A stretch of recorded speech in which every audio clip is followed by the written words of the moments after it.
Bonjour, bienvenue, WeStart. Aujourd'hui, dans la partie immobilier, nous recevons notre expert Vincent Driez. Bonjour Vincent. Jérémy. Alors Vincent, quelles sont les questions essentielles à poser? Lors d'une vente? Absolument. Alors, il y a plusieurs questions à poser. Les plus importantes, ça va être quand même, il y a une liste plus ou moins établie quand même. Hein. On va aller dans l'ordre. Première question, je pense, c'est déjà de s'intéresser au coût de l'appartement. Pas le prix d'achat, le coût global, c'est-à-dire quelles sont les charges de copropriété. Ouais. Si vous êtes dans un immeuble ancien ou nouveau, n'importe quel immeuble, à partir du moment où il est en copropriété, il y a des coûts qui sont plus ou moins chers, mais après, suivant le prix des charges de copropriété, il faut savoir ce qu'il y a dedans. Est-ce qu'il y a du chauffage collectif? Ça veut dire que vous allez payer du chauffage dans vos charges, donc les charges sont plus chères qu'un autre appartement, mais par contre, vous ne payerez plus de chauffage dans l'électricité. Donc, charge de copropriété élevée avec du chauffage collectif, ça veut dire aussi facture EDF qui ne comprend plus du tout de ballon d'eau chaude ni de radiateur électrique. Ouais.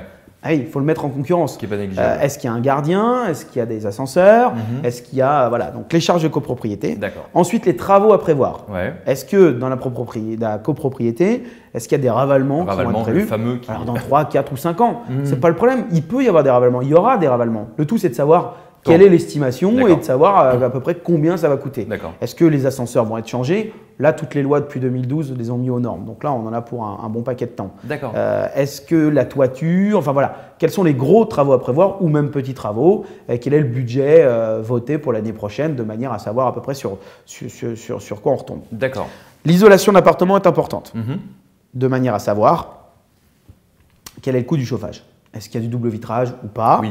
Est-ce qu'il est apposé ou pas? Pour voir si on va utiliser à fond le radiateur ou pas. S'il n'y a pas de double vitrage, il y a des appartements sans double vitrage. On le conseille, c'est quand même un plus. C'est juste pour gagner en coût d'énergie. D'accord. Mais après, c'est savoir, au-delà, il peut y avoir un très bon double vitrage posé. Si vous avez, entre guillemets, on va me pardonner l'expression, mais si vous avez un radiateur de merde, ça ne chauffera jamais. Ce n'est pas pour incriminer certaines marques de radiateurs, mais il faut quand même qu'il y ait un bon chauffage.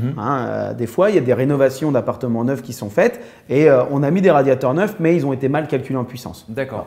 Ça arrive très peu, sinon je vais affoler tout le monde. Mais il faut mieux avoir la facture des anciens propriétaires, de savoir combien ils payaient en électricité, s'il y a du chauffage électrique, combien si c'était du chauffage au fioul dans le cas d'une maison et combien si c'était du gaz. Très bien. Est-ce qu'il y a un ballon d'eau chaude, pas de ballon d'eau chaude? Donc ça, c'est les questions les plus importantes. Des questions, voilà, ça vous permet de savoir au-delà de votre crédit. Parce que très peu de gens aujourd'hui achètent sans crédit. Je le souhaite à tout le monde. Mais souvent, on fait un crédit quand même. Donc, au-delà des mensualités du crédit, ça vous permet surtout de pouvoir prévoir d'avance combien vous aurez de crédit, combien vous aurez de charges mensuelles de copropriété, combien d'électricité, combien de gaz. Ça fait un package global. Voilà, ça va me coûter tant par mois. Je peux l'assumer ou pas et mon projet, il est viable. Après, aujourd'hui, il n'y a pas forcément plus de questions que ça parce que les diagnostics techniques obligatoires présentent une carte d'identité complète de l'appartement au moment de la vente. On ne peut plus se cacher vraiment. Il y a des diagnostics pour la mise aux normes électriques, la mise aux normes du gaz, les termites et les agents dégradants du bois. Le RNT, le DPE, ça c'est état des risques naturels, diagnostic performance énergétique qui donne déjà un coût d'estimation de l'énergie. Voilà, il y a vraiment l'amiante, le plomb. Il y a une tonne de diagnostics qui vous permettent… Il y en a beaucoup, c'est ça. Non mais vous les lisez bien, sauf que c'est marqué. De toute façon, c'est simple. Le diagnostiqueur, s'il y a un truc qui ne va pas, il met en rouge. D'accord. Et alors, ça ne veut pas dire qu'il y a un problème. On lit les recommandations. Quand il y a marqué l'appartement n'est pas forcément aux normes électriquement, il ne faut pas non plus s'affoler en disant « Ah mon Dieu, il est inventable ». Non, des fois il nous dit juste « Attention, dans la cuisine, il y a une prise qui est décellée, il serait bon quand même de la faire vérifier par l'électricien, de la recéller ». Voilà, on la fait recéller, on refait passer le diagnostiqueur et l'appartement il est aux normes. Après, s'il n'y a pas la terre, oui, ça va être un problème. Oui, effectivement. Mais au moins, vous le savez avant d'acheter. D'accord. A-t-on un droit de regard sur les plans de construction? Alors, c'est difficile. Les plans de construction, tout le monde les demande. Parce que c'est toujours plus simple quand on veut faire des travaux, des rénovations. Les plans de construction, ce n'est pas toujours facile à obtenir. Alors, suivant les immeubles. Quand l'immeuble est récent, on les a. Quand l'immeuble est ancien, ça dépend de la date de construction. Quand on reste dans la périphérie des années 50-60, on retrouve encore des plans. Quand on est dans les années 1800 ou 1900, on a perdu un peu les plans, sauf si à un moment donné, un architecte ou un syndic de copropriété a fait refaire des plans. Ça peut se faire. Cela dit, de plus en plus maintenant, lors de la vente, au moment de la signature notaire, le notaire exige les plans. Donc, il les demande au syndic. Donc, si vous voulez les plans, soit l'agence a déjà réussi à les récupérer. Dès qu'on peut les avoir, on les demande. Okay. C'est un plus pour une vente. Oui. C'est une question qui est régulièrement posée. Mais de toute façon, sinon, on peut essayer de les obtenir auprès du syndic. Après, s'il n'en existe pas, on peut les faire faire. Ça a un coût également, mais ça peut se faire. Ça peut se faire. Par un diagnostiqueur. Peut-on faire appel à d'autres services pour évaluer un prix? Oui. Merci Vincent. Non, mais il y a l'estimation en agence immobilière. Alors, il y a différentes estimations. La plupart du temps, elles sont gratuites. Il ne faut pas oublier ça. Les estimations payantes existent aussi. Ça, c'est dans d'autres cadres. Quand il faut une véritable estimation de valeur vénale, dans le but d'une succession, voilà, un papier ou un document qui a une valeur pour les impôts, pour le notaire. Là, il faut un vrai travail avec un rapport. Voilà, on fait une véritable estimation, on se dépasse, on va se déplacer. C'est un appartement qui ne sera pas mis en vente. C'est juste qu'il faut une valeur indiquée, soit pour les impôts, un ISF ou n'importe. Bon, c'est normal que si on se déplace, on soit payé pour une estimation, surtout qu'on va mettre notre tampon et on va s'engager, entre guillemets, juridiquement sur la valeur qu'on donne. C'est clair. Maintenant, la plupart du temps, les estimations sont gratuites parce que si on fait une estimation gratuite, ça nous permet de voir l'appartement et de savoir que le propriétaire qui fait l'estimation, il a un projet de vente. Donc, c'est forcément un futur client. Et il ne faut pas non plus le flouer sur son estimation. Donc, l'agence immobilière fait des estimations.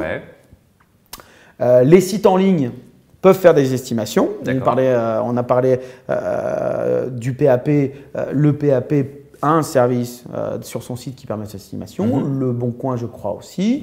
Enfin voilà, il y a des sites spécialisés dans l'estimation. Je pense qu'il faut en faire plusieurs pour confronter son prix. Il ne faut jamais se contenter d'une seule estimation.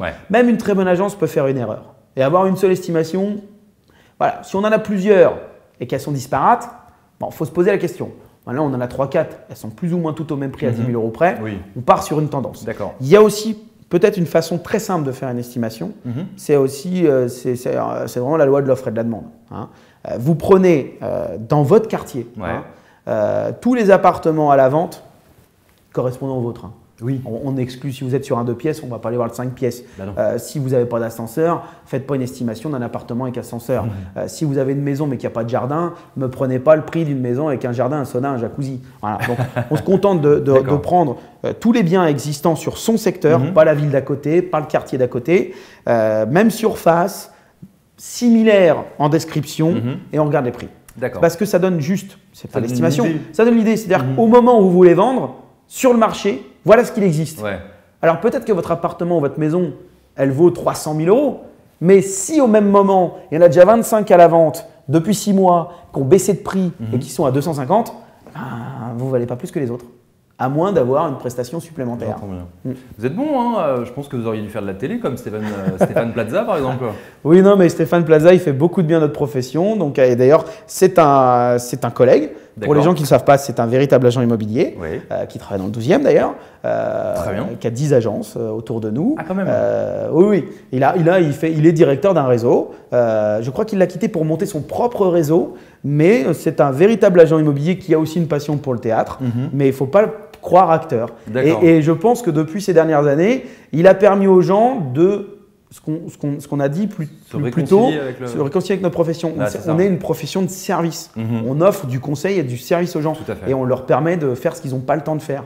Et on n'est pas forcément que des gros requins avec un cigare à la bouche, des pompes en croco et une bagnole pour prendre une commission quand on vend un truc, même s'il y a un vice caché. C'est complètement faux. Écoutez, vous nous avez vraiment ouvert les yeux sur votre métier, avec tous ces magazines que nous avons pu faire avec vous sur WeStart.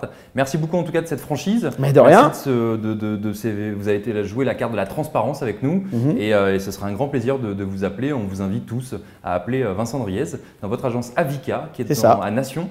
Alors, elle est à Nation, dans le 12e arrondissement. On fait le 12e et l'Est parisien. C'est-à-dire qu'on fait Vincennes, Saint-Mandé, enfin, on fait tous les 4 villes limitrophes à notre agence. On reste sur notre secteur, bien évidemment. On a des biens en dehors de notre secteur, mais bon, on est très bon sur notre secteur. Alors, si vous avez une maison ou un appartement à vendre, on le fera avec le plus grand soin. Voilà. Merci beaucoup Vincent en tout cas. Sachez qu'on vous réserve une grosse surprise. Pour l'instant, c'est encore secret. Mais revenez très bientôt sur le site www.we-start.com sur la partie immobilière. C'est une grosse surprise. C'est tout ce que je peux vous dire pour l'instant, mais ça va vraiment vous changer la vie. À très vite et à bientôt.